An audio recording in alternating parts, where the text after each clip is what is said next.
Պարոն Հովհաննիսյան, շնորհակալություն տվյալ ներկայացնելու համար։ Այստեղ երկու հարց ունեմ։ Տարածքային կառավարման եւ ենթակառուցվածքների նախարարությունը 2024 թվականին 7 միլիարդ դրամով պակաս է ծախսել, քան 2023 թվականին։ Ինչու՞մն է այդտեղ խնդիրը, որովհետեւ հատկապես տարածքային կառավարման նախարարությունը մեծ ենթակառուցվածքային ծախսեր ունի եւ կարծում եմ, որ պիտի ավելանար ծախսերը, ոչ թե նվազեր։ Խնդրում եմ սա բացատրել եւ երկրորդը դուք նշեցիք, որ Երևան քաղաքին 41.8 միլիարդ լրացուցիչ դրամ գումար է տրամադրվել,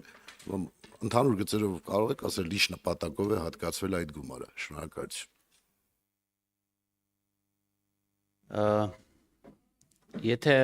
հոսենք, որովհետև դուք նշեցիք տարածքային կառավարման եւ ենթակառուցվածքների նախարարություն, բայց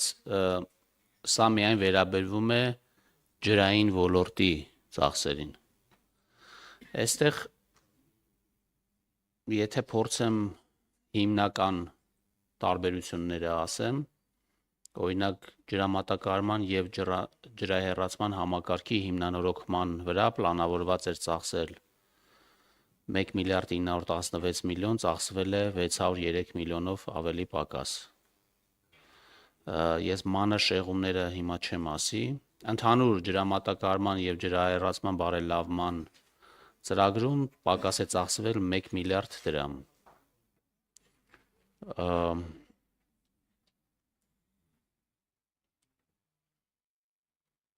Երևի օրինակ մի վարքյան ունենք ծրագրեր, որոնք վերաբերվում են օրինակ միջազգային կառույցների հետ կատարվող աշխատանքներին, որոնք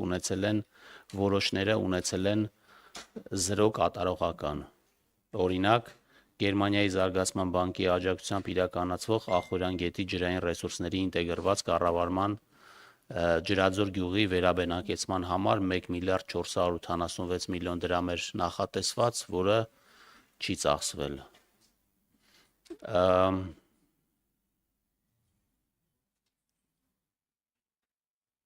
Օրինակ Գերմանիայի զարգացման վարկերի բանկի աջակցությամբ իրականացվող Ախորյան գետի ջրային ռեսուրսների ինտեգրված կառավարման ծրագրի շրջանակներում ջրային տնտեսության ենթակառուցվածքների հիմնանորոգման ծրագիր պետք է իրականացվեր 6 միլիարդ 600 միլիոնի չափով, իրականացվել է 671 միլիոն դրամի չափով։ Օրինակ Գերմանիայի զարգացման վարկերի բանկի աջակցությամբ իրականացվող Ախորյան գետի ջրային ռեսուրսների ինտեգրված կառավարման ծրագրի երկրորդ փուլի շրջանակում ջրային տնտեսության ենթակառուցվածքների հիմնանորոգում պետք է իրականացվեր 3 միլիարդ 199 միլիոնի չափով, իրականացվել է 741 չափով։ Օրվա կարգավորման ջրամբարների հետ կապված պլանավորված է եղել 2 միլիարդ 700 միլիոն դրամ, որը չի իրականացվել, բայց կարծում եմ այո, փոքր եւ միջին ջրամբարների կառուցման համար նախատեսված է եղել 2 միլիարդ, սակայն 305 միլիոն դրամի է իրականացվել։ Կարծում եմ մեր գործընկերները, ովքեր ներկայացնելու են այդ դրա պատճառների վերաբերյալ, ինձ թվում է պարզաբանումներ կտան։ Հաջորդ հարցը Երևան քաղաքին է վերաբերվում։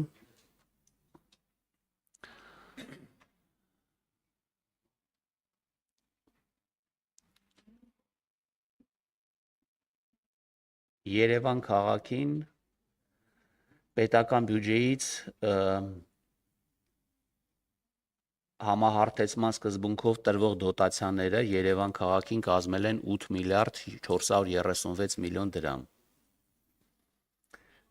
Պետության կողմից ինքնակառավարման մարմիններին պատվիրակված լիազորությունների իրականացման ծախսերի ֆինանսավորման համար պետական բյուջեից տրված միջոցները Երևան քաղաքին կազմում են 31 միլիարդ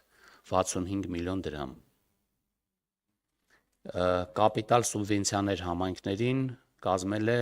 33 միլիարդ 791 ներողություն։ Երևան քաղաքին կապիտալ սուբվենցիաների մասով տրվել է 1 միլիարդ 616 միլիոն դրամ, իսկ ընդհանուր կապիտալ սուբվենցիաները կազմել են 33 միլիարդ 791 միլիոն դրամ։ եւ ընթացիկ սուբվենցիաների համար տրամադրվել է Երևան քաղաքին 833 միլիոն դրամ։ Արձագանքում եք, խնդրեմ։ Շնորհակալություն, պարոն Ասյան, շնորհակալություն մեկնաբանության համար։ Այդտեղ ուղղակի ձեր նշած բոլոր ծրագրերը ճիշտ է, դուք նշում եք, որ ջրային կոմիտեին վերաբերող թվեր են, բայց քանի որ տարածքային կառավարման եւ ենթակառուցվածքների նախարարության մեջ է, մենք այդպես ենք ասում, այդ իմաստով, եւ ձեր նշած ծրագրերը բոլորը խիստ կարեւոր էին։ Այդ 7 միլիարդ, որ չէր կատարվել, խիստ կարեւոր էին։ Իհարկե մենք անպայման նախարարի հետ քննարկենք այդ հարցերը ինչու նախնդիրը, բայց պետք է մենք ուշադիր լինենք, որովհետեւ սրանք կարևորագույն ծրագրեր են եւ նաեւ մենք հանձնառություն ունենք հատկապես ջրամբարների մասով լուրջ աշխատանքներ եւ արագընթաց աշխատանք կատարելու ես իմաստով շնորհակալություն մնացած արդեն ոլորտային հետ կճշտենք։ Շնորհակալություն, սա դիտարկում էր ըստ երևույթին չեք արձագանքում եք, չէ։ Այլ հարցեր կան ֆինանսների նախարարին, չկան հարցեր։